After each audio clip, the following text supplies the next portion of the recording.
جو اکثر جو لوگ یہ راگ الاپ رہے ہوتے ہیں اور دوسروں کو گستاخ رسول کہہ رہے ہوتے ہیں اور پڑھ پڑھ کے قرآن سے وہ ایک ہی آیت پڑھتے ہیں سورہ قلم کی بعد ذالک زنیم کہ گستاخ رسول جو ہے وہ اس کی اصل میں خطا ہوتی ہے، آؤٹ آف ویڈ لاگ پیدا ہوا ہوتا ہے، حلالی نہیں ہوتا.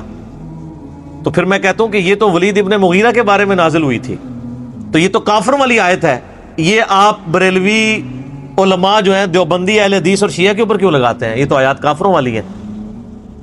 مسلمان کے بارے میں تو کہیں نہیں آیا کہ مسلمان کوئی گستاخ رسول ہو تو وہ یہ ہوگا، یہ تو کافر کے بارے میں تھی. تو کہیں گے نہیں نہیں وہ ایٹیچیوڈ کی بات ہے، جو بھی وہ حرکت کرے گا اس پہ فٹ ہوگا. تو سر آپ بھی جو حرکتیں کر رہے ہیں وہ چاہے بتوں والی آیات ہیں چاہے وہ کافروں والی آیات ہیں، آپ پہ بھی فٹ ہوں گی.